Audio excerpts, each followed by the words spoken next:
That's kind of like a glass half empty reframe of this picture. Kind of like one. That's the most glass half empty interpretation possible. Not really. I mean, it could survive, or like we're letting you go because it's time to fly. You know, we've been holding Fly you back. down this cliff. That's a good place to start for sure. What's up, everyone? As always, nobody's here. I always think don't know what to say for the first minute because everybody's signing on. But if you just got the notification, welcome. It is Tuesday, December 6th, 7:02 p.m. on the East Coast. If you're here, let us know that you're here. Say hi, where you're from, and Kyle, come up with a creative question that people can answer, like favorite ice cream or. What? No, I did favorite ice cream on the research roundtable. No, I didn't mean that was a suggestion. I mean, an example. Best thing on a Thanksgiving table? Like turkey, stuffing, mac and cheese. For those of us in the U.S. only? Yeah, for those of us in the U.S. Yeah. I don't know, Ethan. You can't put me on the spot like this. Oh, my goodness, guys. All right. Well, first of all, thank you all for joining us. Welcome, welcome. I see Dave is here, Sabrina's here, Megan's here, Debbie's here. Carol is here from New York. Hi, Carol and Jenna. Good to see you both. Grace in the house. I feel like I haven't seen you. And Grace gave a special shout out to Mel in all caps. Yes, hi. Mike Sizemore is here. Pumpkin pie all the way. Okay, so some people. Krista Reed I don't is like here. pie. Hi, Krista. You don't like pie? No, I think pie is just like an objectively bad dessert.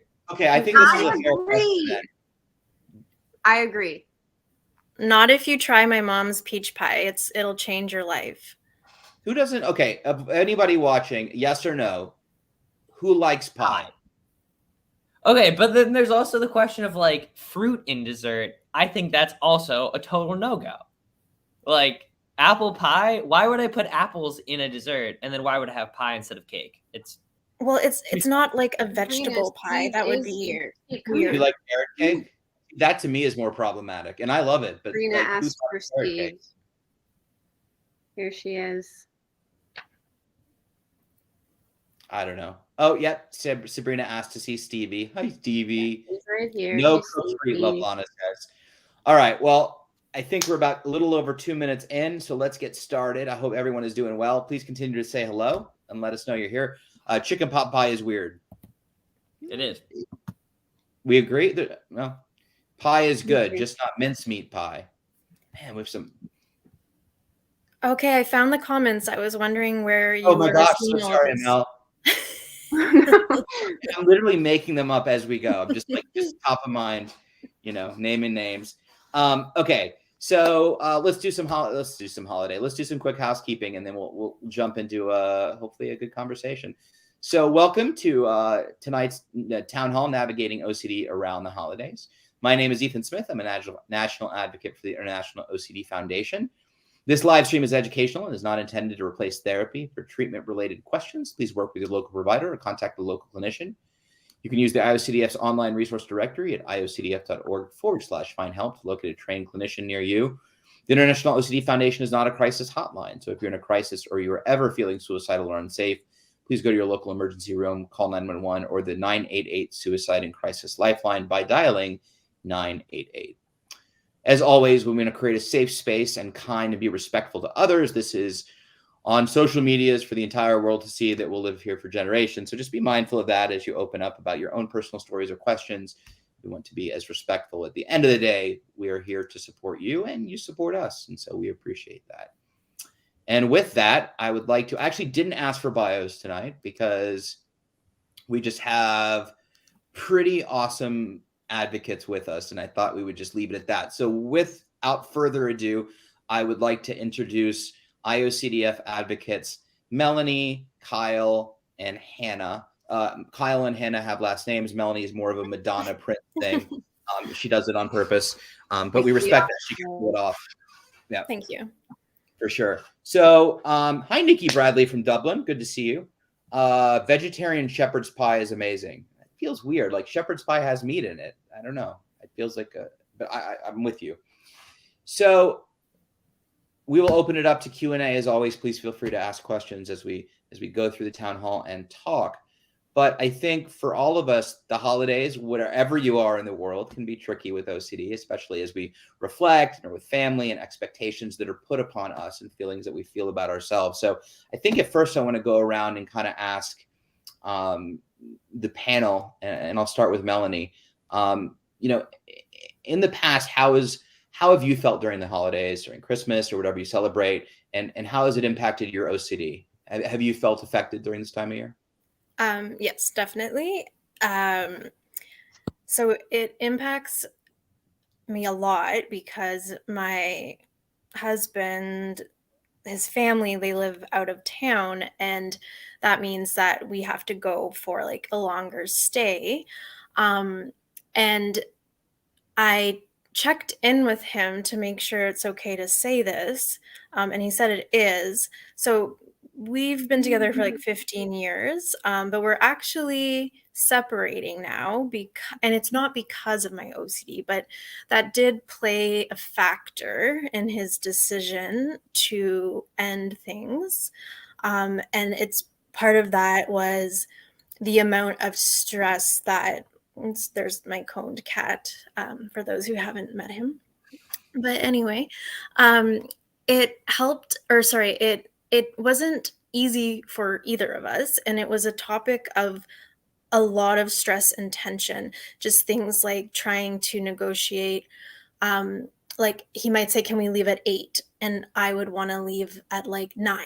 And in my mind, I was scared to leave the cats here at home, because I was worried that something would happen and they would die, and I needed to stay here to make sure they were safe. And so I didn't realize the impact that it had on him. Like I knew it was a difficult thing for both of us, but it was only recently that I found out just how much it impacted him. And so yeah, that resulted in a big life change that's happening right now. So I felt like that's kind of important to just be upfront and real about. And again, obviously there's other things going on, and he's been very, very supportive of my OCD and my advocacy and all these pieces. But the impact of OCD can be very devastating in the relationships you have. Well, thank you, Mel, for sharing and being open. I think that's really brave. And Felicia, thank you for speaking up, as we don't have a lot of support for spouses and partners. So I know you're providing a lot of hope and understanding. So thank you. And we're obviously here to support you in any way that we can. And I think, yeah, life doesn't stop because it's the holidays, and I think it can be tricky to navigate, for sure. Mel, we'll come back to you. Hannah, same question. How are you during this time of year typically? Oh, yes. Okay. First, I want to address Sabrina's question asking if Stevie was a girl, and she is. I named her Stevie Nicks after lead singer of Fleetwood Mac. But yes, about the holidays. Well, I do a lot better during the holidays now after a lot of ERP, but Christmas time and Thanksgiving time was like notoriously a very difficult time for me, and kind of like a time when my family just kind of accepted that they weren't going to see me because I would keep myself very isolated.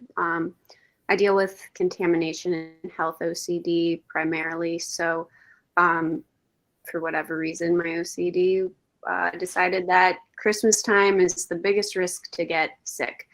And even Christmas decorations used to trigger me, Christmas songs and anything related, Christmas movies. I have like some memories associated with that. So that time has always kind of been like something I would dread, and I would miss out on, Thanksgiving dinners and Christmas gatherings and things like that. And when I started to get better in that area, it was like such a celebration. But like it still does trigger me. It is still like a triggering time, and I just kind of deal with that. But I do focus on what I like. I still don't have Christmas decorations in my house, like because I just don't. I don't need them. I appreciate when other people have them decorated, and I can tolerate being around them, but I don't go out of my way to decorate because it does bring up like obsessive thoughts. So I do avoid in that way still a little bit. But I think what I've learned is to really prioritize what I enjoy about these seasons, or the holidays. Like I enjoy seeing my friends and my family. I enjoy gift giving. I enjoy the snow if there is snow. So making like going out for a walk in the snow and just prioritizing like the little joys, and in kind of a value driven way.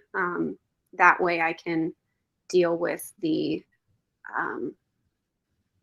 obsessions and the fears, and the risk, I guess, of getting sick, contracting, whatever. And I also will say that working in retail, the 1 year, like in my early 20s, was like so much exposure. I worked at a TJ Maxx, so like during the holiday season, so many Christmas decorations and Christmas music playing all the time, and it was just constant exposure. And then I was around people, and I feel like things really changed like after that for me, because I was knee deep in exposure.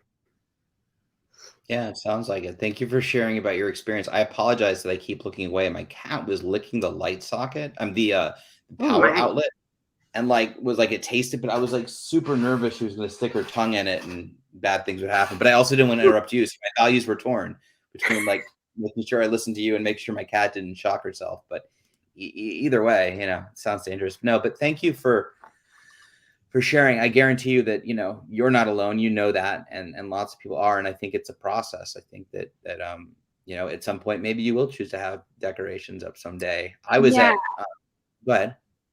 My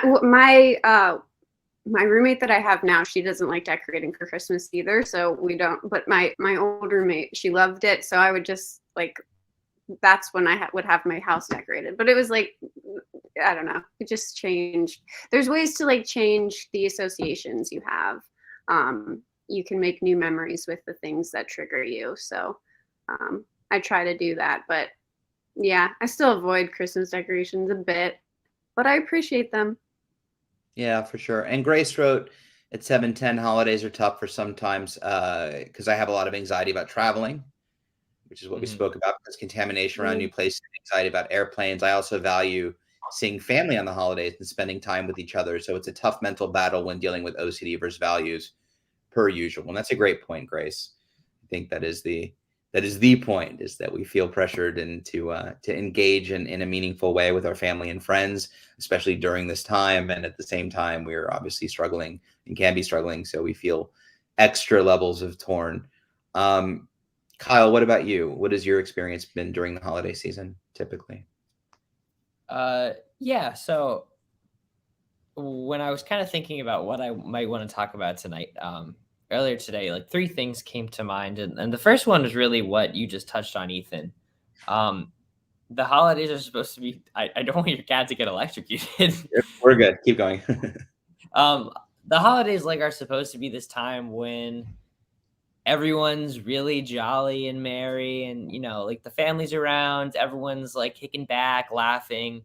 And I remember when my OCD was at its height when I was 13, that was it wasn't terrifying, but it was really distressing to me and saddening that this is a time when I'm supposed to be the happiest, and life sucks right now. Like I can barely leave my room. I can't touch anything in my house without feeling contaminated and feeling really anxious. And all the while, the rest of my family is having what's supposed to be like the best part of the year, where they're all kind of hanging out. So I felt a lot of just kind of like sadness, and I would like get down on myself and wonder, have these thoughts like, oh, why do I have to feel like this way? Why am I the one who has to be carrying these burdens? Which are never helpful thoughts to have. The second thing that came to mind is people. I have contamination OCD like you, Hannah, and I struggle a lot with like objects being contaminated. So there will be certain objects in my house that carry a contamination, and if I'm not contaminated but I touch that object, even if it has like nothing to do with my core fear, then I'll be contaminated by touching that object. Or if that object is moved into my room or moved into a different place, then that new room is contaminated. So when there's a lot of people in my house, like there is during the holidays, because I have sisters and extended family come over normally, they'll break my OCD's rules, which sucks. How dare they? But I mean, it makes sense because I'm the only one who follows the OCD rules because they don't exist in any other world except my own head. But yeah, when other people are in your spaces, they break OCD's rules, and there's kind of this constant tension in me where I want to, freak out and flip out and be like, hey, don't move that bottle of lotion over there. But it's also like, no, they're just acting like, any other human would. And they wanted to put the lotion over there. So, okay, they did. So that always kind of stressed me out during the holidays. And third is kind of this feeling of perfection that I always feel around the holidays or big events in particular. And what I mean by that is my contamination OCD makes it so that I only want to touch things when I feel clean. And like, I only want to touch the things that I know I'm going to need to be touching later when I'm clean, because if I touch something when I'm dirty, then that thing becomes dirty. And I hope people out there with contamination OCD can kind of relate to what I'm talking about. But more broadly, when the holidays roll around, I want to be like the full Kyle King, and I don't want to be hampered by my OCD.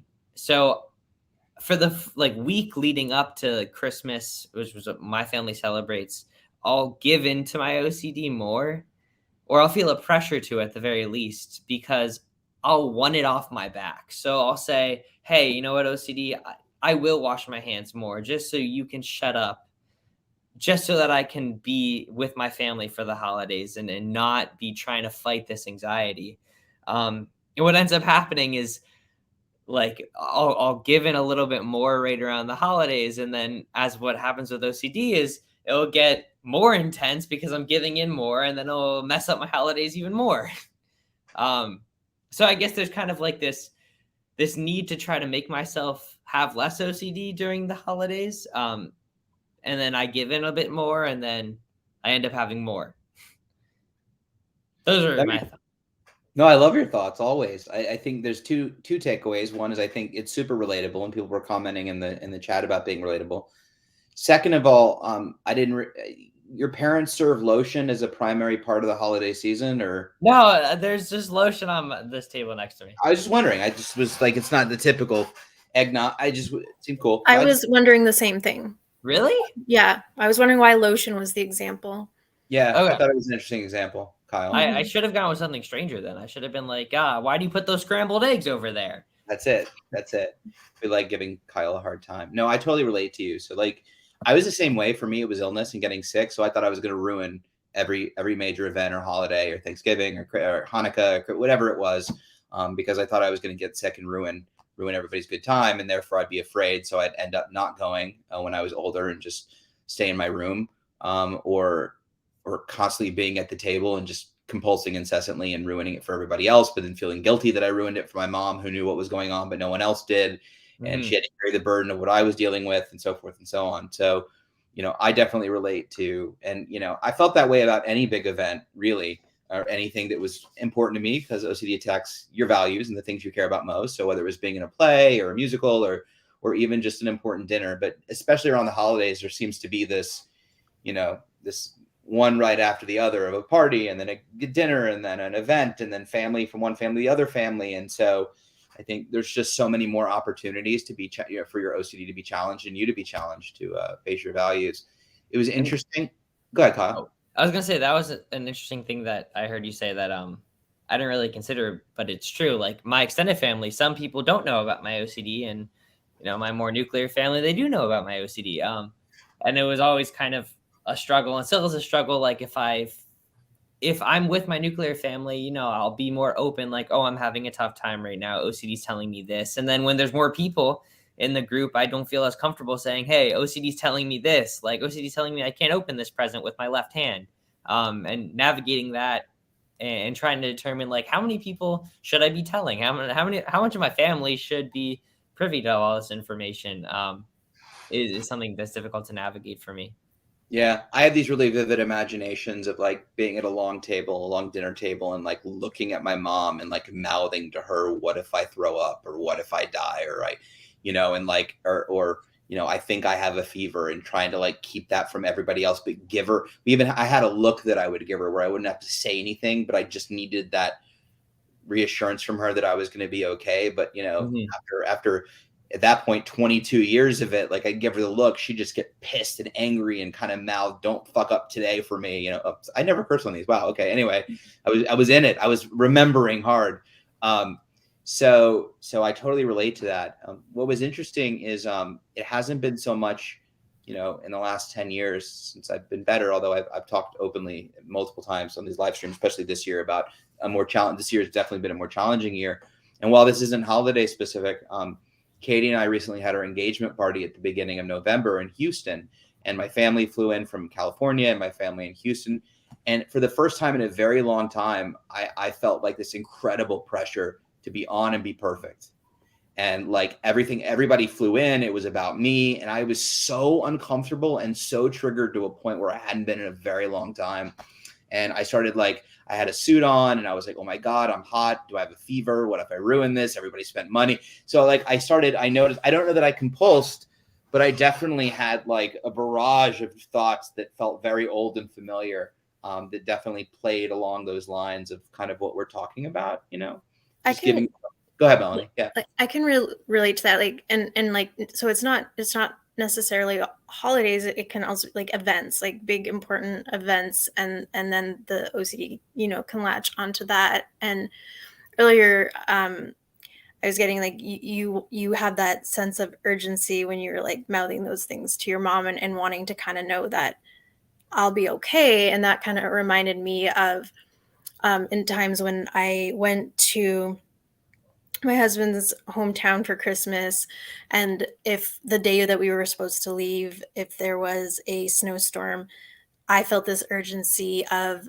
we need to drive in the snowstorm. And he would tell me people are literally like stuck on the highway. I'm like, no, we'll be good. We can do this. I need to get back to my cats. If we stay here another day, they're going to die. It's going to be my fault. And I can see why, people don't get that, kind of like what Kyle was saying, like I have to open this with my right hand and not my left hand. To us, it makes sense, even though we also know it doesn't make sense. But for other people to be hearing like, no, we need to drive in a snowstorm because otherwise my cats are going to die. Like it makes sense that there's just a lot of misunderstanding.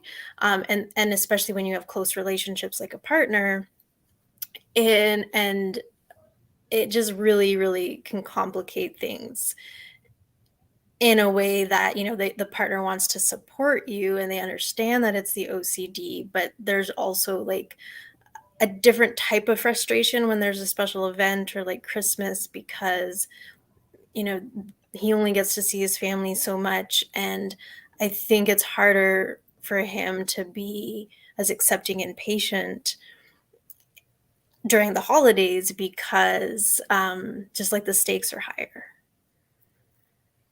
That makes total sense. Absolutely. So let's stay, and I want to encourage everybody's leaving great comments and thoughts, and so please feel free to also ask questions, and we'll be getting to questions in the next 10 minutes. So if you have, it's kind of neat because typically town halls we always have a clinical psychologist or but this whole town hall today is lived experience. So if you want to get the inside skinny on all this stuff, we have a great panel to pull from. So Melanie, with all of that being said, what does challenging some of these fixed beliefs and engaging in value-driven behavior, either during this time or during events, look like for you? Because I know you've done some amazing things, just knowing you as long as I have, and some of the things that you've been able to conquer and achieve. So, what does that look like for you? Um, well, thank you. So one of the things I've really learned is that anticipatory anxiety is often like the worst and the hardest part. Um, and so kind of just reminding myself and going in with that knowledge and sort of like that radical acceptance kind of philosophy, or externalizing it, like, oh, hi, anticipation, you're here again, great, you're coming for the Christmas trip, great, you want to sit in the front with me, and like bringing in like some humor, and that kind of thing. I find that can help. In regards to like traveling, I found that it was helpful if when I had a psychiatrist, I would get prescribed like benzodiazepines, and whether or not I used them, sometimes it was just comforting to know that I had them, that I could like, and I gave myself permission to use them more during things like the holidays, because it was a more stressful time for me and it was a bigger trigger for me. um and then like now that I understand how, I don't know whether to call him my husband, like he's technically still my husband, but I now that I understand like my partner's, like just how deeply it impacted him, it kind of makes me look at the concepts behind acceptance and commitment therapy on like a much deeper level. Like I knew about it before, but I think when you like realize the impact that it's having on somebody else, it kind of helps you like reevaluate your own values.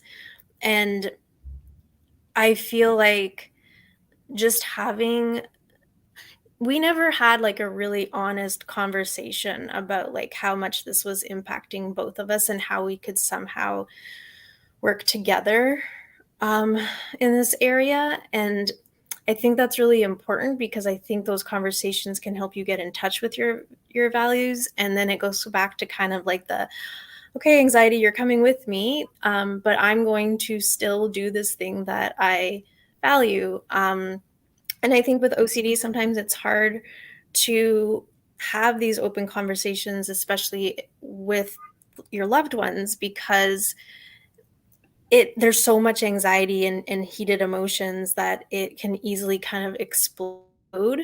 Um, but I really just hope that by sharing, like, again, only a portion of why we're separating, but it was definitely a contributing factor. And I just hope that by sharing that, it might maybe inspire some people to take a risk and lean into what's scary, and um, really evaluate what your values are and whether or not you want the OCD to take that from you.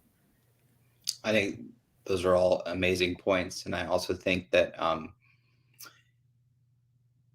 think it's important just to point out, I'm sure you're not feeling great these days right now. It's hard, but I think that also you showing up and doing this despite how you feel is amazing and strong. And I think not only I hope you realize that for yourself, but also for individuals watching, who we always talk about, like, hey, be willing to be uncomfortable and do value driven things anyway. I mean, you're a perfect example of that tonight.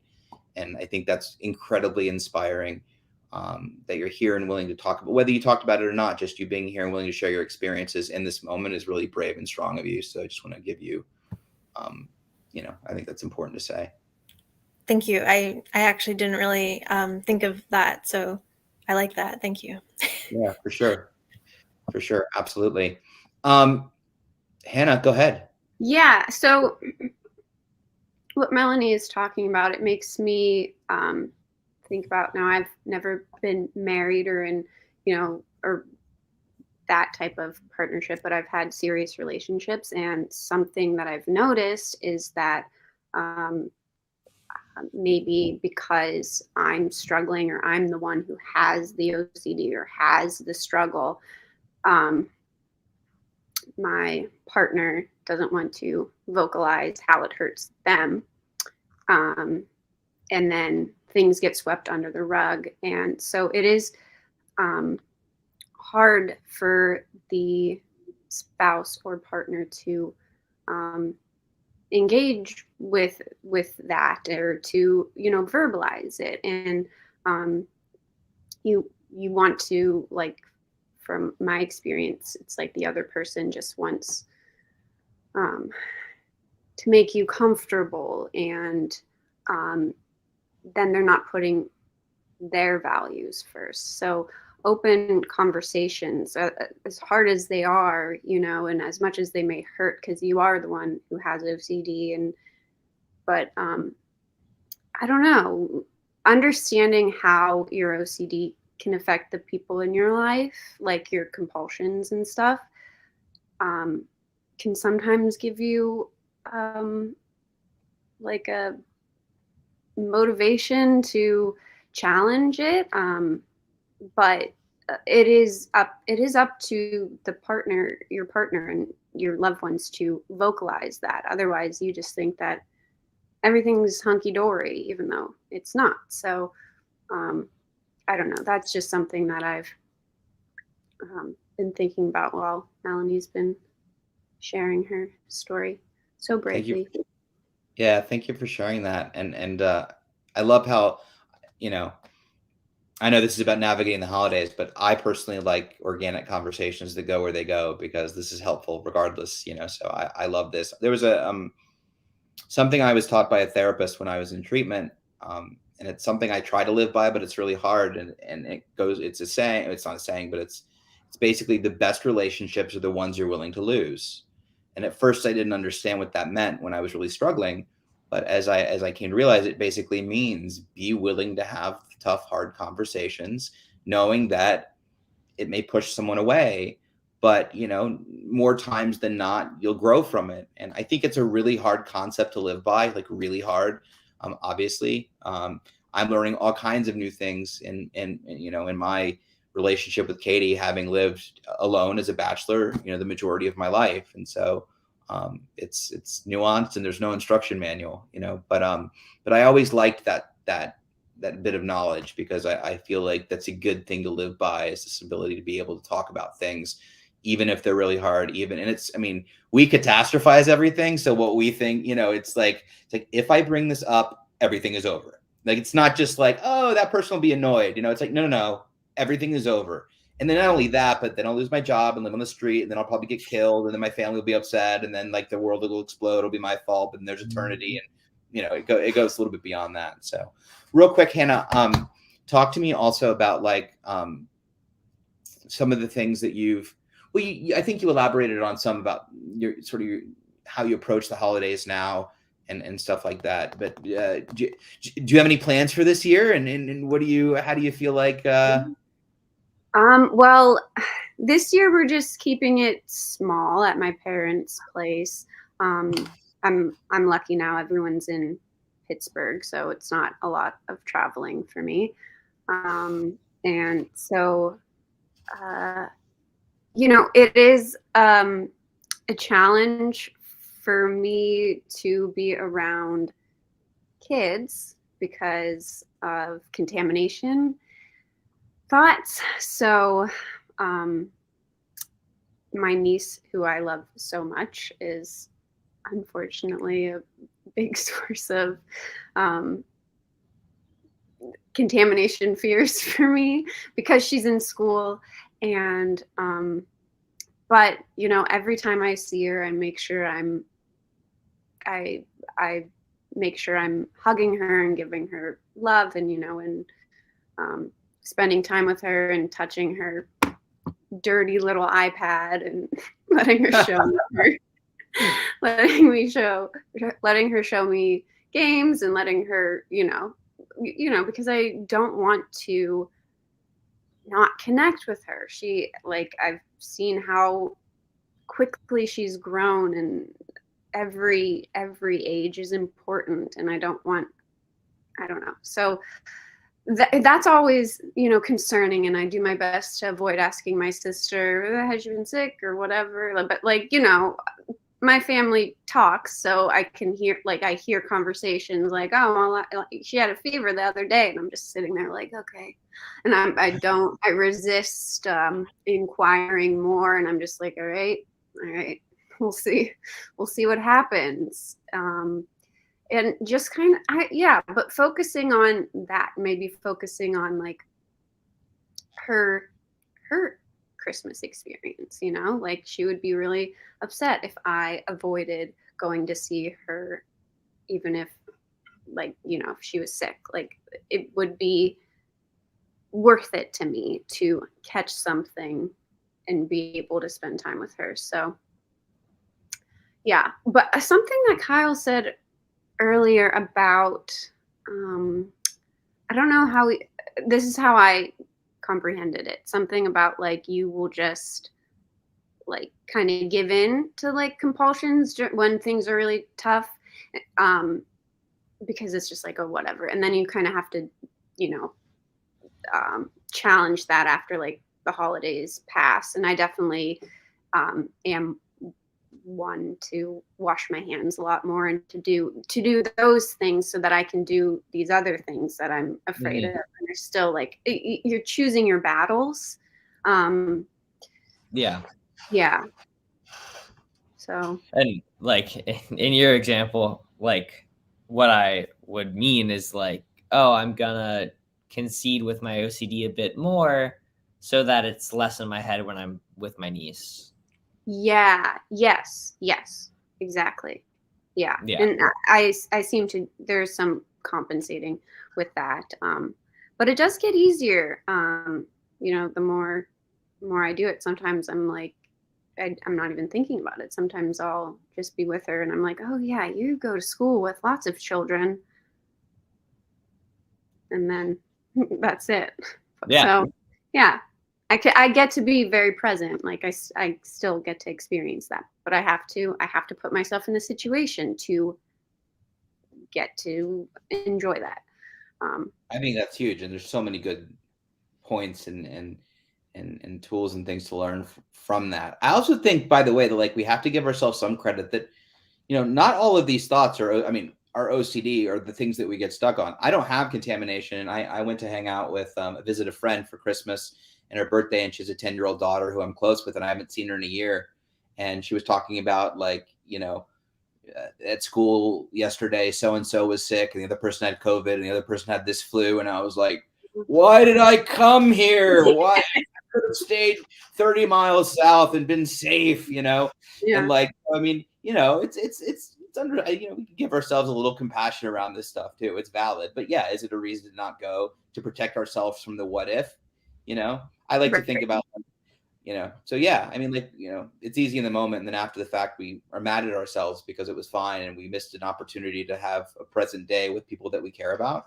And so like, what are you willing to risk and how much of is it a risk really? The percentage exists, but our OCD perceives it as much riskier as the reality that it is for sure.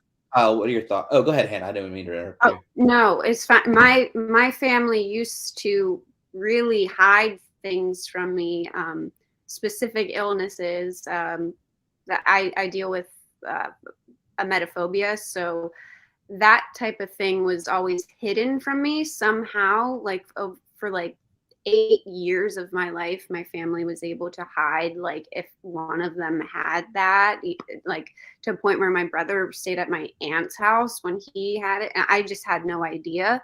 And then learning that later on, when now everything is transparent and they don't keep anything from me, it shocked me because I was like, I thought I was doing a really good job not bringing illness into the home. I thought we had a very healthy family, but no, all this was going on. I just didn't know about it. So did you ask where your brother was? Okay, so he actually say, like, it's the library. He went to like boarding school, so he would come home on weekends. But So like I don't know, he traveled with hockey too. So I just was like, he's on a Okay. hockey tournament or something. Yeah, it wasn't like my brother just was like gone. It I was mean, like I have two older. sisters. I have two sisters, and I wouldn't put it past them that like I could leave for a couple days and they just wouldn't notice. Yeah. That's probably also too like the age we were at too. I probably really was not curious as to where he was. But it's shocking years later. I'm like, what? I thought no one in this family has thrown up in centuries. What are you talking about? My parents had stuff from me too. It was Yeah. hilarious. Everything. And then you find out, it's like, oh, okay. Well, that's Yeah, always and it's like, oh, okay, and yeah. So ignorance is bliss. it Kyle, is.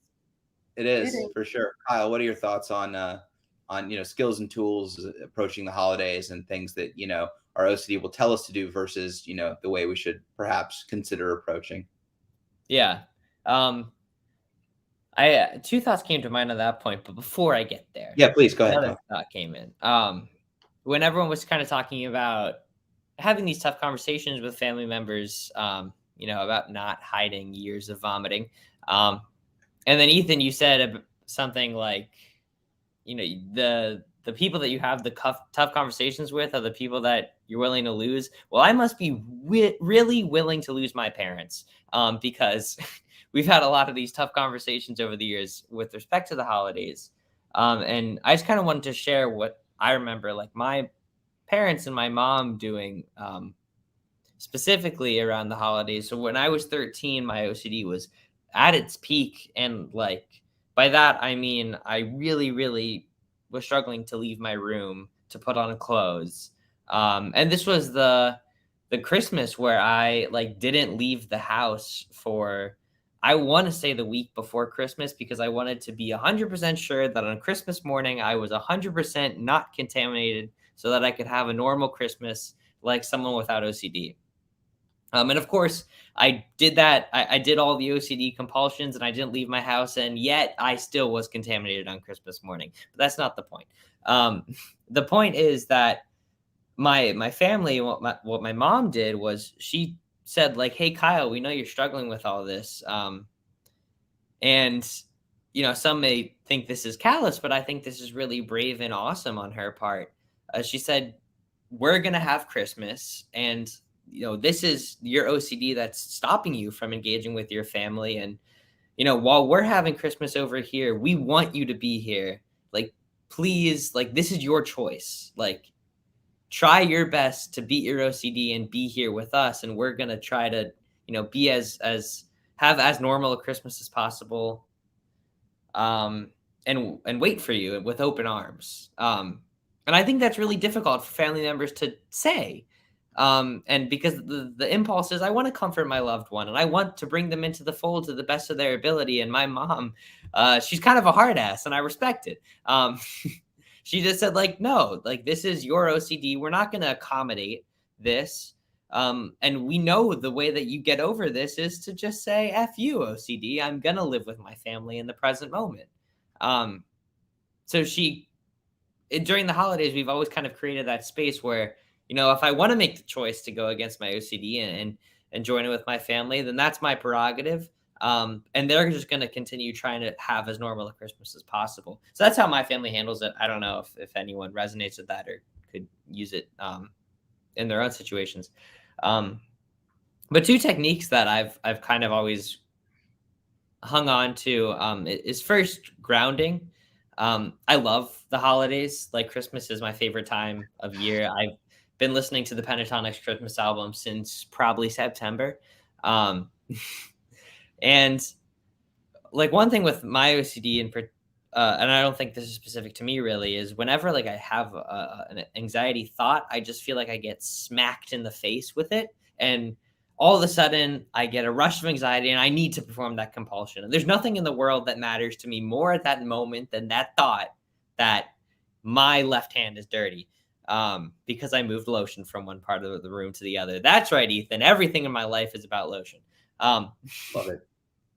But yeah, so it'll smack me in the face, these thoughts. And one thing that I try to do, especially around the holidays, because it's a time that I love so much, is I'll try to just every time I get one of those thoughts, take a deep breath and just look around me before I make any decision, make any action, follow any thought in my head, and just like look at my sisters and look at my parents and try to listen to what they're talk about, and put just a second of space in between my anxious thought and what I'm about to do, how I interact with that thought. And oftentimes that just second of space and focusing in on the present, really joyful holiday moment, I'm able to break away from my OCD a little bit. And the second technique is really just learning that OCD trick that OCD wants me to be perfect right before the holidays, because it kind of holds this carrot above my head and says, hey, if you're, perfect and do all these concessions with me for the week before, then I'm not going to bother you on Christmas Day. Really just deliberately calling that out and saying, BS OCD, like, I know you're still going to give me shit. Sorry for cursing Ethan, but you did it first. I know you're going to give me hell on Christmas Day, regardless of how many concessions I give you the week before. So I'm not going to listen to you the week before. Screw it. You're a liar. I know you're a liar. I think I love all of that, and I think those are all amazing, opportunities to fight OCD and engage in the holidays in meaningful ways. I also think you touched on something really important, which was this idea, this black and white thinking that we all do of this, I have to be perfect, or the holidays are ruined, or I'm not going to be engaged. And I think, you said something about like being present just for a moment and it being worth it. And I think we have to pay attention to our little wins and understand that, like, yeah, at any time at a given, at a party or a holiday party or whatever, I may be in my head 70% of the time, but that 30% of the time that I'm present and can engage and come back to the moment, those are huge wins. And I think it's so easy for us to look back on those days or nights or events, and this is holiday or not, and say, oh my God, I wasn't as present as I wanted to be. My OCD was flared up. It was a complete disaster. When in reality, it's like you went, you did, you engaged. Okay, fine. It wasn't the way you would like it to go perfectly. And maybe at someday you will get to that place. But like, we have to celebrate our little wins. I mean, meditation isn't about the removal of thoughts, the lack of thoughts, about how many times you come back to the present moment. And that's exactly what this process is as well. So I think we have to give ourselves lots of credit for being able to come back. Even if you come back 1,000 times, in an evening, the fact that you came back that 1,000 times is awesome.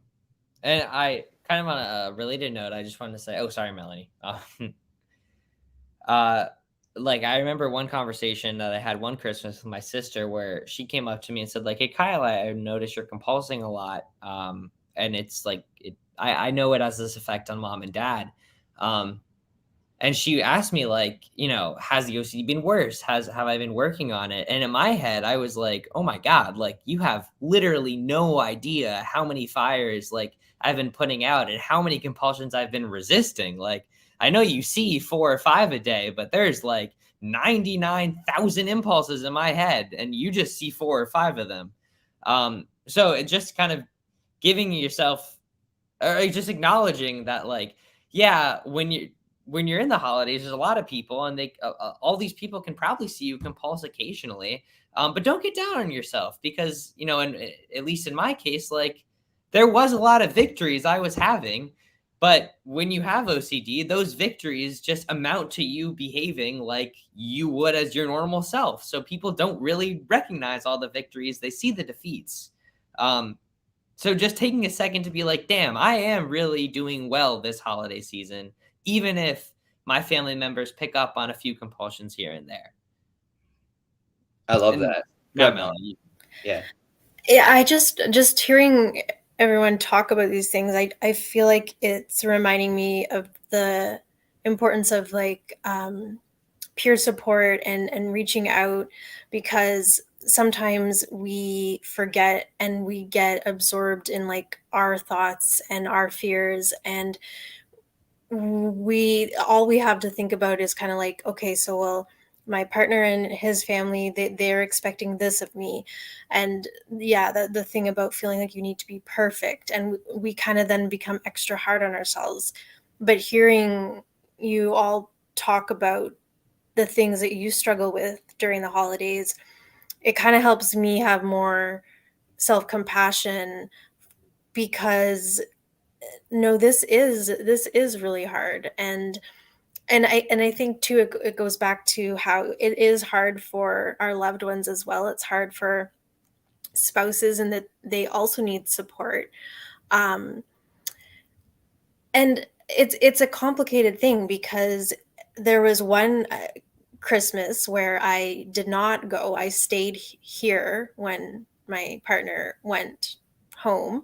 But that only happened the one year, and every other year I've gone. And yes, there's been tension and there's been issues and stress that's generated from it. But I think I also have to be gentle with myself and remind myself that I did push myself. I was still trying to connect to my values. And I think then it goes back to like not communicating about it properly with my partner. And we just, yeah, I'm just processing a lot. And I think my takeaway is it's really good to have a community, to be able to like hear other people saying things that you can relate to, and just be reminded that we're not alone. Because sometimes I lose touch of that peer support aspect and the community aspect. And I just think it's just so special to have people who get you. I think it's really powerful. I think it's funny how easy it is to forget that there is support, even and even though I know that like I discovered there's like I find that there's two types of people. One person that will like totally reach out and like want to talk and support. I go the other way. I hide. I don't want to talk to anybody. Leave me alone. I'm just gonna disappear in my cocoon. But it's so hard sometimes to remember that it's like, oh wait, there are people that I can call and talk to, and that will hopefully understand. And oh my gosh, Bonnie, it's okay. Sorry, my cat is screaming. Go ahead, Hannah. I just love what you all have said, and the what really sticks out to me is uh, the effort that we put in that others may not see when we are struggling, and they just see, they see what they can see, and they don't see our wins, and how, you know that's something that we need to validate ourselves, or through our community, through people that really understand it. I don't know, that just helped me have so much grace for myself, because I've been struggling a little bit lately, and I was like, oh my gosh, yeah, I could be doing so much worse, or I've been trying so hard, and yeah, I don't know. I think um, it's so important to be willing to go do things and feel icky anyway. It's like this idea that we put so much stock into our feelings, and our feelings are so deceiving, especially when it comes to OCD. And they're valid, but they're deceiving. And so this idea of like, well, I have to feel good, I have to feel perfect, or I'm not comfortable going, or I'm going to ruin everybody else's experience. But the holidays can look like, if you're around like your core family that knows, and understands, if that's the case. And I know there's lots of people who have families that don't get it and don't understand, but they do.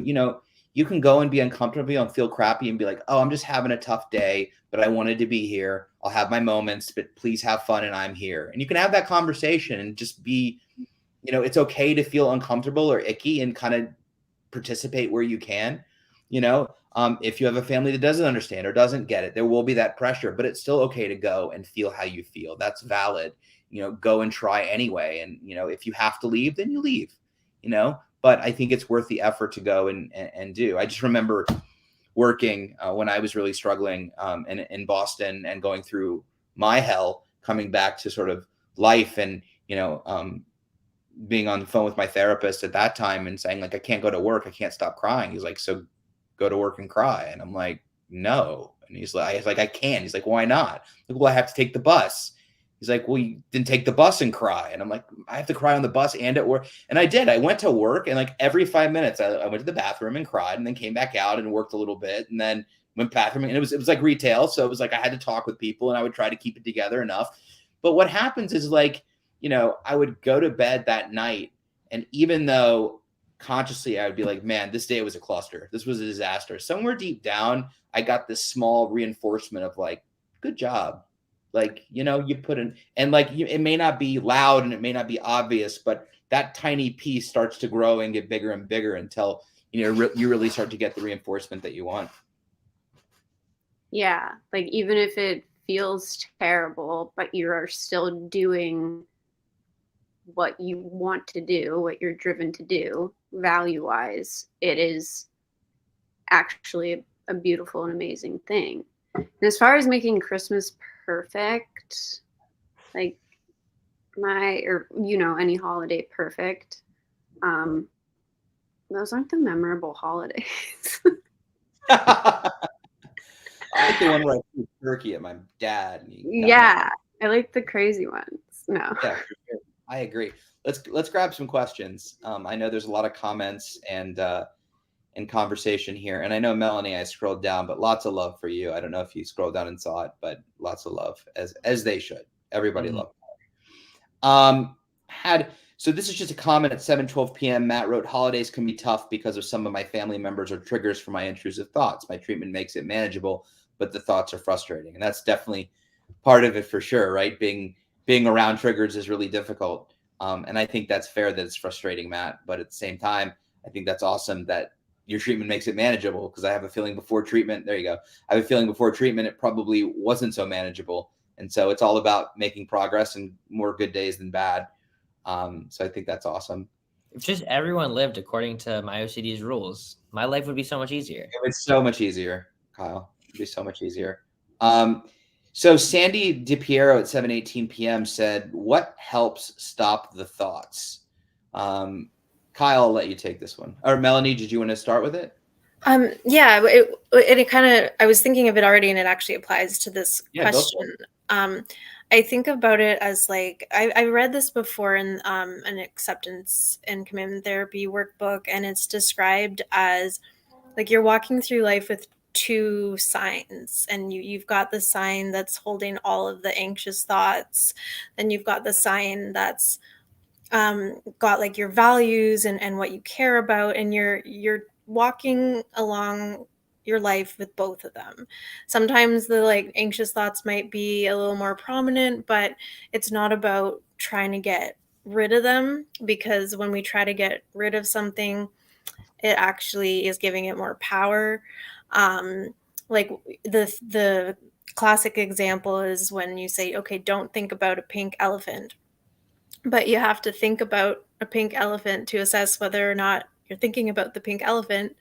So it's really shifting, and it's frustrating that there's not an answer to, okay, well, what helps stop the thoughts? But it's kind of interesting that by accepting and embracing and welcoming the thoughts, there's often some space that's then created. And it doesn't necessarily mean that they are stopped, but they can be more manageable, and there could be longer periods of time where you're not feeling the negative sign being more prominent than the positive sign that you hold. I think that was beautifully explained, Mel. Kyle, do you want to elaborate?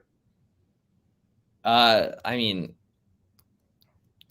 I guess the only real way to stop them would be to die. But, you know, not outside of that, I would just say acceptance. Like, these thoughts are going to come. And another important thing to acknowledge with these kind of nasty, intrusive thoughts is everyone gets them. Like, everyone thinks that kids are gross sometimes, and that you could get sick from what your kid picked up at a preschool. Or I'm sure my dad, like, will have a thought that, oh, like there could be mold over there. That's kind of gross. That's what I fear the most.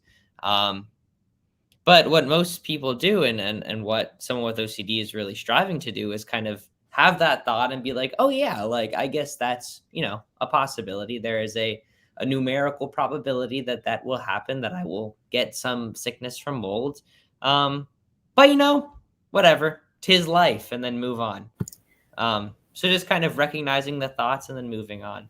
That reminds me of something I learned at the conference, and I got tattooed on me, is the phrase like, maybe not. Maybe this thought is true, maybe it's not.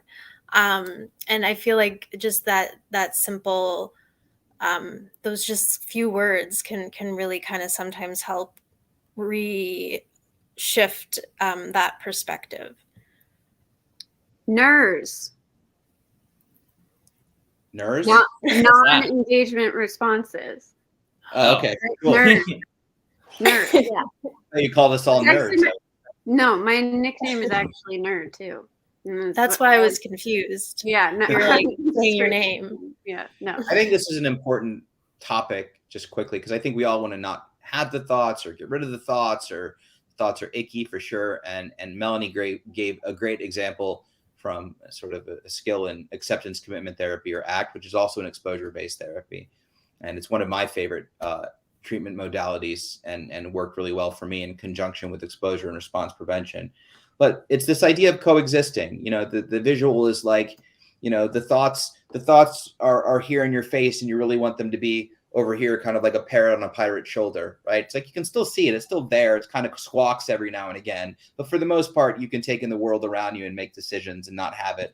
So it's, when physical health is all about removing the problem, ACT is very much about coexisting with the thoughts. And what happens is, to Melanie's point, but that thing that you're afraid of, when you're just willing to be like, bring it, whatever, be there, you slowly become less afraid of it. It's just like doing something that you were scared to do the first time that you've now done the 20th time, and you don't even think about it. Those thoughts at first, the more we try to get rid of them, the more we're signaling to our brains, these are dangerous, these are bad, oh my God, I'm scared. But the more we're like, bring them, they're going to sit there, they're uncomfortable, I don't have to like them, but I could be okay with them. By the time we're having them for the 100th or 200th time, we're not going to respond in the same way to them that we once were before. So yeah, we definitely don't want to try to stop thought, or thought stop, but merely coexist. And there's obviously there's a lot deeper conversation, but it's great. And also Matt Sheehan at 720 said the very same thing. Can't stop thoughts, but can try to practice realizing they are just thoughts and can't hurt you. Easier said than done. There's a game I like to play where I have everybody think the thought, I'm a banana. And then we open up our eyes afterwards and we discover that we're not a banana. And your thought is no different than I'm a banana. So don't steal my book title. This is interesting. I'm going to throw this to Kyle. Shruti at 7:21 p.m. said, we are not able to know the subtype of the OCD. My question is it important to know the category of OCD for therapy? The child has intrusive thoughts. Fran, could you put up that question just so I can read it back? Did you call him Frank? Fran, I said. Oh, I thought you said Frank. They're funny. Yeah, 7:21 p.m. Shruti. I can read it again in the meantime. We are not able to know the subtype of the OCD. My question is it important to know the category of OCD for therapy? Okay, yeah. Thoughts? So thank you. I think we have these kind of diagnostic categories of, they're not diagnostic, but just kind of categories by which you say contamination, scrupulosity. But what I was told by a lot of therapists, and what I believe is kind of generally true in treatment, is, we can sit here all day and classify what OCD is, but at the end of the day, everyone with OCD is kind of dealing with the same general thing, right?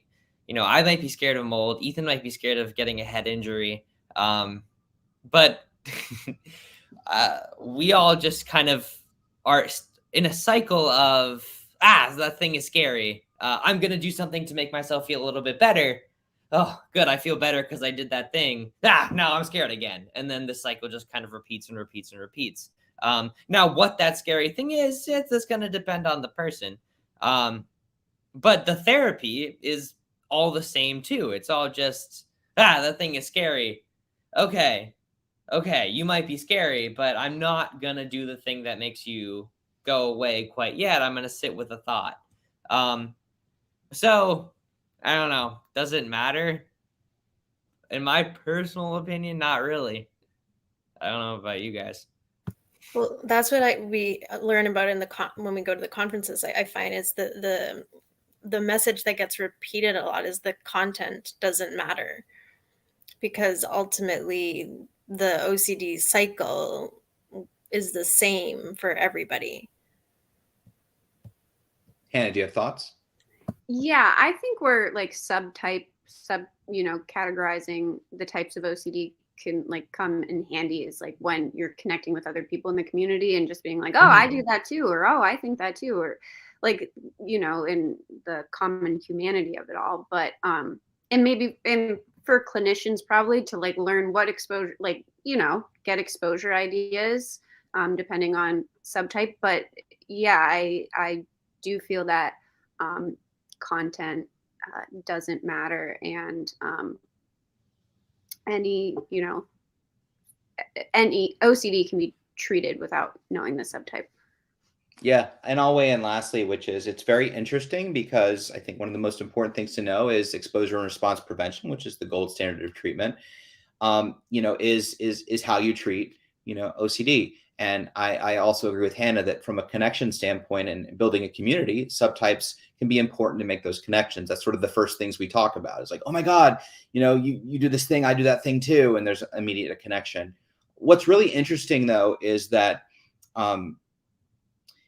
when you go into a treatment provider, you go to a residential program and they ask you, okay, what do we need to work on? And you say, okay, I can't, I'm extremely afraid of touching surfaces. What if I get sick, right? What we're really working on now is not touching surfaces. It's dealing with uncertainty. And what the subtype really is doing is the therapist or clinician is utilizing the subtype to teach you exposure and response prevention.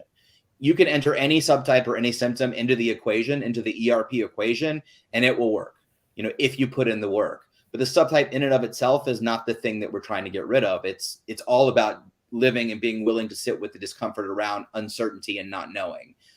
So in this specific case, I would wager that at some point they will be able to latch on to some intrusive thought that's consistently going. Now, whether it's subtyped or just I'm afraid of X, and they can utilize that to sort of start to engage in ERP. And then from there, you can plug into anything. But I always think that's pretty interesting that not only is, content to a certain extent irrelevant, but ERP is just the subtype is being used to teach the process. And then once you learn that process and that's your foundation for treatment, then because as we know, OCD can shift and morph. And one day you're afraid of one thing, one day for the other. And the reality is you don't have to go to treatment every single time your OCD shifts or you become afraid, right? You have the skills. You just plug in whatever that fear is. Sunny at 7:28 p.m. asks, how many times days does it take for an exposure to become tolerable and habitual? Hannah did an amazing video doing her ERPs many moons ago when she was just a child. So I'm gonna pretzel eating one. Your pretzel eating video. Yep. So I'm gonna throw this to Hannah. Okay. So, well, it depends. Some, for me, a lot of exposures that I thought were going to be so horrible, and I was like, I would never be able to do them. I did them a couple times, and it was like, okay, next one. So it's really hard to like estimate what how many times it's going to take. I think you just have to do it and it will become habitual. Yeah. I think yeah, go ahead, Kyle. I was gonna say that's the key right there. Like, this also boils down to uncertainty. Who knows how many times it's gonna take for it to not be scary anymore? But at some point, you just got to take the leap of faith, and we'll see. I think too, it might be worth looking at like the hierarchy of what you're working on. Like maybe you need to shift the hierarchy of the exposures that you're doing possibly, but I do agree that it ultimately does come down to, we don't know. And it's more about like a willingness to put ourselves in that uncomfortable space. And there's an element of surrender that is involved. My hierarchies always were just like nonsense. I felt like what I would put as something that would cause no anxiety or like really minimal would really freak me out. And then by the time I worked my way up to number 10, it was like, I don't care about this anymore. Like, can we just move on to getting ice cream? You got ice cream? It's cool. Yeah, Maria's got me ice cream. Yeah, for sure. I think these are all great points, and Sonny, hopefully that. Yeah, there's no. I think we're so busy. It's so easy to compare ourselves or to look for a clear path forward with clear answers to understand exactly how this is going to go, and that's just not the process. And this is a marathon, not a sprint. For some, I remember being at the OCDI incidentally over Thanksgiving and Christmas and Hanukkah and the holidays in 2010, and I watched people like get better over the course of a week, and I was like, how come that doesn't work for me? Like, I don't understand what's going on here. And it's like the worst thing you can do is sit there. That'd be like, if you're sitting in a room getting chemotherapy and being like, well, that person's getting faster from cancer more faster than I'm getting better. And so, like, what's wrong with it? It's just everything is an individual experience made up of a myriad of reasons and variables and possibilities. And so at the end of the day, we all want our life back. We all want to live a value-driven life, a big, beautiful, full life that we deserve. So let's just put in the investment, be willing to be uncomfortable, and do what it takes until we get there. So at 7:32 p.m., Kayla asked, do any of you find the holidays really trigger moral scrupulosity, OCD? For me, the holidays really trigger moral scrupulosity and moral emotional contamination, OCD. Toss up to the group. Definitely. And they said if any tips for resisting those OCD rituals around moral scrup and moral emotional contamination? Well, tips, I guess.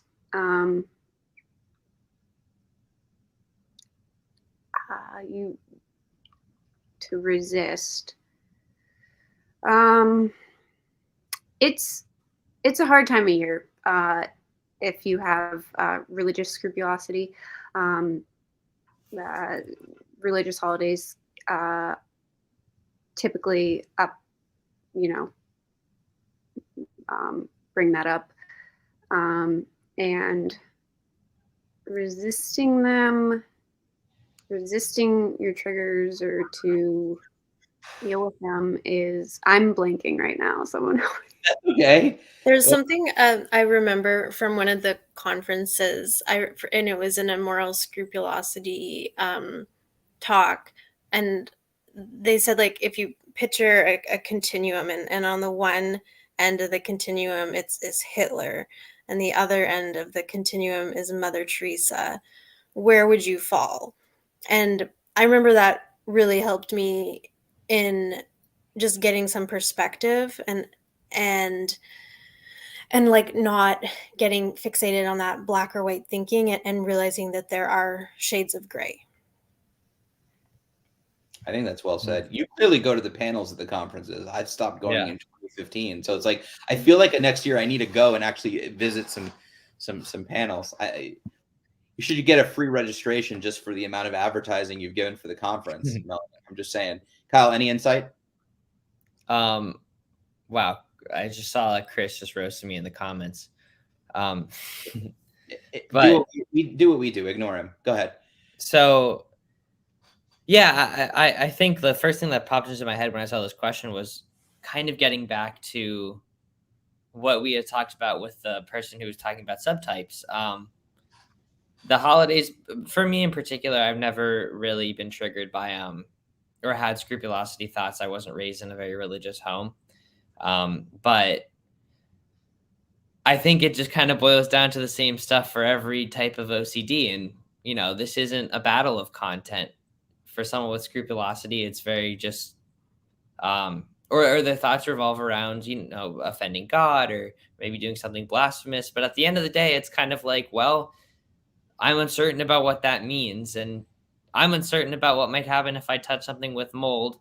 But the same strategies are going to apply for the both of us. And the same kind of work is going to be done by the both of us. And we'll both get better by just going for it, doing the exposure, and seeing what happens. This group is way too positive, except your whole dead comment. That was weird, Kyle. But anyway, Hey.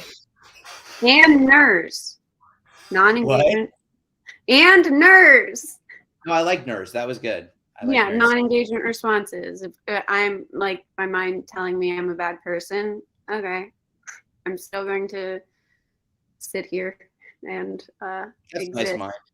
Yeah, for sure. I think, Kayla, I think whatever for any of us, this comes back to at the end of the day when the stakes feel higher. When the stakes feel higher, whatever we generally default to as our primary or secondary or whatever OCD is currently theme, right? Whether it's a job or a date or whatever it is, you know, it gets triggered, good stress or bad stress. So I think during the holidays, when for all the reasons that we've talked about, if you generally have some moral scrupulous issues around over responsibility and feeling responsible for other people and doing right and wrong and emotional contamination, all that, it makes perfect sense that during the holidays it would definitely amp up, especially because you're going to be around a lot of people and you have to socialize and all the things as Katie says. So I think that's extremely common, and you could really replace moral scrupulosity with any other subtype or symptom. I think everything, that's the whole reason for this particular town hall, is that a lot of things become exacerbated during the holidays.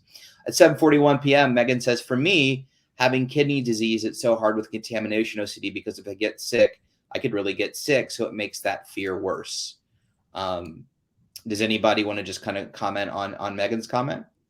I can. I deal with a health condition and disability, and I have to pick and choose my battles here because there are real, actual physical consequences to certain things that I do in life. So I have to say I'm like, my heart goes out to you for dealing with a health condition and having contamination OCD, because I know how hard it is and how overlapping all of it is, and you feel like you're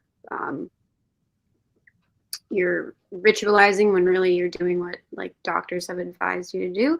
So yeah, it is a cycle and it can make the fear worse. I have to stay very grounded in what my doctor tells me is okay, and then learn to identify, okay, what is the OCD and what is the facts, and how can I navigate this. And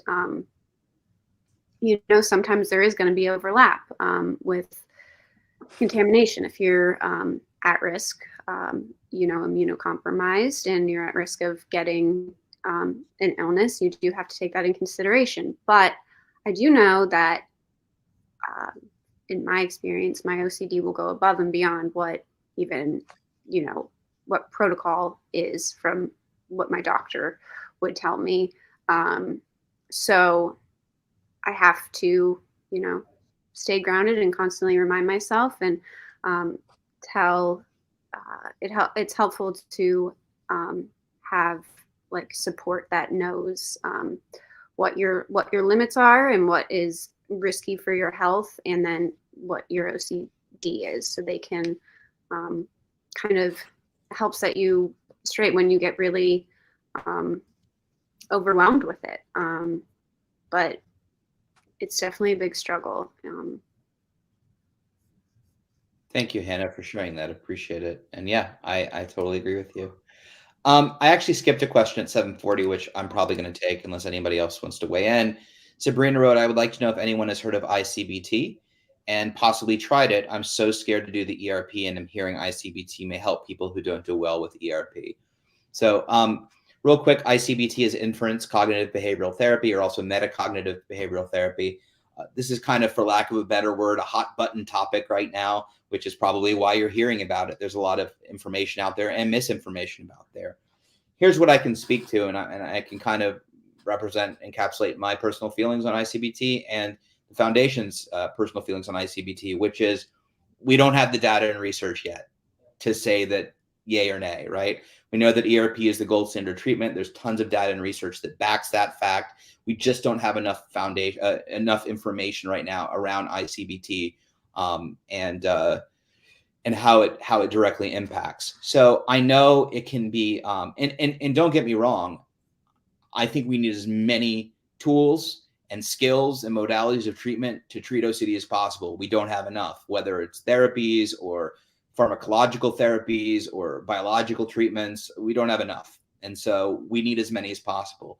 But we also feel that, being research-based and having facts and research is of the utmost importance, right? So I know that people are talking a lot about ICBT, people are helped. We just don't have any research to back up those claims yet. They're all still being, so it may be a fantastic treatment, but it won't be a first-line recommended treatment until there's way more data to support that. What I can say is, even if it is, ERP is still the first-line based treatment. And I think you raised a good point, Sabrina, or you said this. You said, I'm hearing ICBT may help people who don't do well with ERP. But then right before that, you said, I'm so scared to do the ERP. So, and I want to say this as compassionately as I can, but like ERP can be scary. Who wants to face their fears, right? But if you're not willing to do the exposures, then you're technically not doing well with ERP because you're not doing ERP, right? We have to engage in the exposures. We have to be willing to sit with them and work through that process to determine whether or not, if we're doing ERP correctly, right, then it is effective or isn't effective. In which case, if it is not, or you're refractory to ERP for whatever reasons, then your treatment providers and experts can look at other modalities. So that's my short pitch on ICBT. Kyle, you recently did some stuff with John on a roundtable, right, about it. Do you have anything to add on that? Yeah, if you want to watch the research roundtable, we did do a research roundtable on ICBT with the researcher who's kind of the guy who invented it. But I would go with what you said, Ethan. It's the jury's still out. It might be great. It might not be. We just don't have the evidence to say one way or another yet. But ERP does work. So I know it is scary. Go ahead, Melanie. Yeah, I was just going to validate the fear that's involved. And I think sometimes too, I know in my experience, the therapist can also make a big difference. Like, it's possible that you reach out to somebody who says that they treat OCD, but they're actually not that informed about it, and they might not be doing it as effectively or as confidently. And then sometimes it's also about the fit with the therapist. Sometimes a particular therapist may not be right for you. And then there's also other variables, and like what Ethan just said about different modalities, and even, mindfulness and incorporating meditation. And I think there's a lot of variables, and also I guess I just stress the importance of a therapist, because I've had multiple therapists who, yes, they were doing ERP, but some of them just jumped in so quickly, and it was just way too quick. And others have a more gentle approach that just fit more with my personality. And so I think that also plays a role. I think that's beautifully stated, Mel. I totally agree with you 100%. And ERP does get easier. It does, and it's short-term pain, long-term gain. I always kind of refer to it as you win the lottery, you have $1 million, but you have to put it away as an investment, and you can't spend it for, 5 years. It's like, it's kind of like that. It's like, I don't quite know why I'm doing this now, and it feels icky, but it does pay off later, and it's worth it. So I know it is scary and can be scary, but we're all here living proof, not saying that every day is perfect by any stretch of the imagination, but, Melanie is navigating a difficult life situation. Hannah's navigating, physical illness. Kyle has bars. I don't know what Kyle's navigating. We like to pick on Kyle. We genuinely love Kyle dearly. But, Kyle is working at the OCD research lab at Yale, and he's a junior at Yale, after being completely debilitated, at age 13 with OCD. And I'm growing a beard. So I think we can all agree that, but no, I mean, there's 4 of us living proof that it will say, ERP is not easy. If you know my story, I actually, for many months, and even during my keynote, I said, I don't think it worked. It did work. It was really effective, and I needed to use it with other modalities of treatment. But we're all living proof, and we're not special. We're special individuals, but our OCD isn't special, right? So it's just important to recognize that fact. Let's try and grab one more question. I had it, but then I lost it. whose cats are going nuts in the background? Okay, that's a valid question. That would be my cats. Good to see you, Heather. I hope you're well. Let's go with this question at 8:02 p.m. Heather Lees asks, my anxiety is so bad that I'm physically sick. Should I keep pushing myself to do my normal activities or back off? It's a great question. I'll throw it out to the group.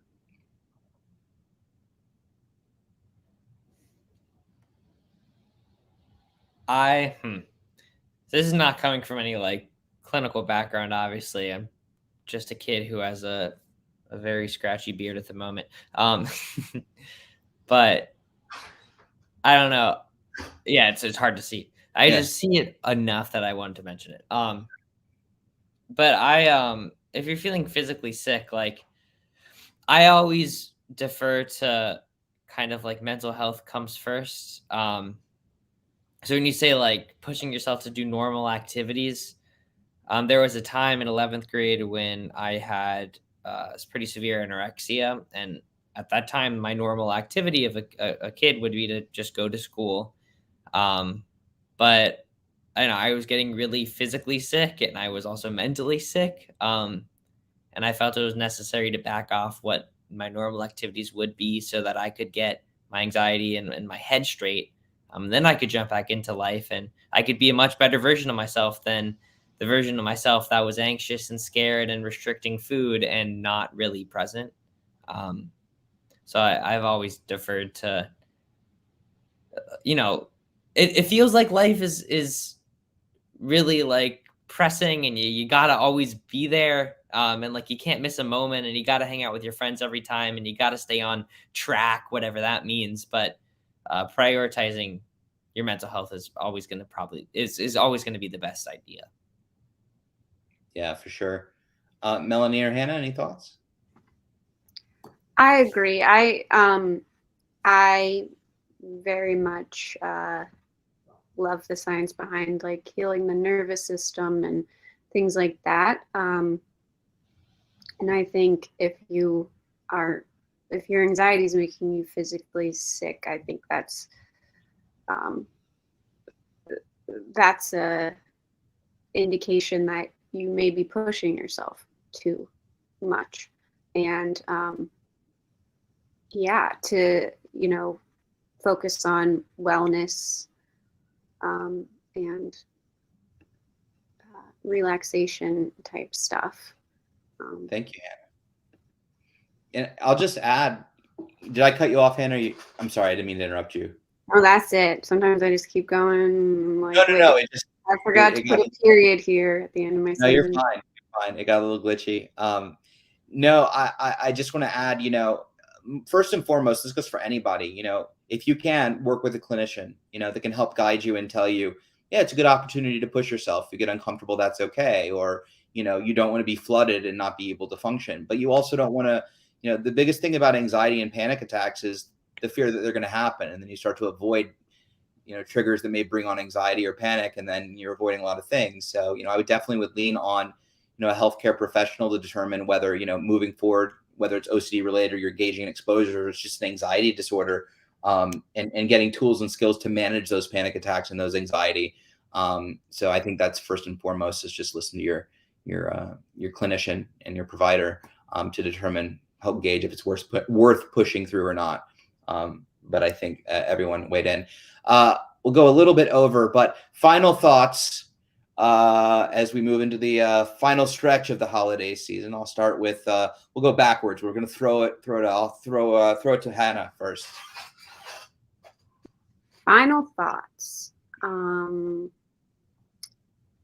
think that it's important to celebrate your little wins, to prioritize the things that give you joy right now, to validate yourself and all of your hard work, and to reach out to the community that understands you and people that understand you. And that's it. And just get through it. We're all going to get through it. The holidays will pass, and then it'll be January. and then February. Okay. That's my final thoughts. You never know what you're going to learn here in Yeah. months. Is it Right. You're not wrong, Hannah. We love you. And Kyle. March. And March. And March. but leave us uncertain about the next month. We don't know. I won't spoil it. We don't know. We think we know, but it hasn't happened yet. Kyle, final thoughts. Yeah, just because I love the holiday season so much, the thing that always guides me is values and what I love. So I encourage everyone listening tonight to, if their OCD is giving them hell, think, is this my OCD who wants me to do this thing, or is it what I truly want to do? Is it what Kyle King wants to do right now? And always choose what Kyle King wants to do. Always choose what you want to do. Not Kyle King, but always choose what you want to do. That'd be amazing. People are going to the therapist going, I should do what Kyle King wants me to do. I mean, King is in his last name. Thank you, Kyle. Appreciate you for sure. And it's great.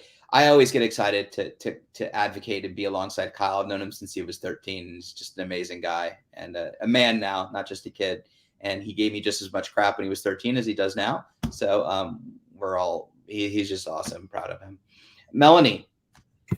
I guess my final thought would be I just kind of going back to what I shared at the beginning. I just hope that the really difficult experience that I'm going through right now, I have hope that maybe it'll be what even just one person needed to hear to help them, just lean in towards that discomfort and the uncertainty and lean in towards their values. Because if my experience can inspire or help somebody, as much as I don't want to be going through it, it is kind of nice to know that maybe I have offered something to somebody. So that's my takeaway. Thank you, Melanie. Well, with that, I want to thank Melanie and Kyle and Hannah for joining us and being brave and sharing their personal experiences about the holiday season and beyond. This conversation was special. It definitely took some important turns, and I think we got a lot out of it for all of your bravery. So thank you. Also, the comments were spectacular. As always, I love reading the comment thread because, you're all advocates, all commenting on your own experiences and supporting one another. And I just love to read that. So, feel free to go back in the comments on whatever platform you're on and check it out, because I think everybody is so supportive of one another. So thank you. And with that, I want to thank the IOCDF and Amanda behind the scenes. Tomorrow at 12 p.m. Eastern is Ask the Experts. I think it's an open Q&A. So if you didn't get your questions answered, you can join Chris Tronson, and I think Liz will be there. Feel free to ask any questions that you want. I did see some follow-up questions on Sabrina and ERP and how it pertained around real event OCD. So be sure to tune in tomorrow. You can definitely ask some questions around that. Finally, this live stream is one of many. You can see the entire schedule of future streams at iocdf.org/peace of mind. You can also sign up for stuff. And no, you can subscribe and follow on all the social media platforms to be sure to be notified when we go live. Yep, that one. I should have just said the graphic with all the pretty colors. And finally, obviously, if you need resources or have questions, comments, suggestions, whatever you need, you can always visit iocdf.org, or you can email the IOCDF at info@iocdf.org. With that, thank you all so much. Really appreciate you taking the time to spend your evening with us. Have an amazing holiday. Next week, Tuesday, is another community conversation with myself. So I hope to see you there. With that, thanks again to Melanie, Hannah, and Kyle. So have a wonderful night. Stay safe, stay vigilant, feel the feels. Don't let OCD off the hook. And we'll see you next time. Good night. Happy holidays, everyone. Thanks, everyone.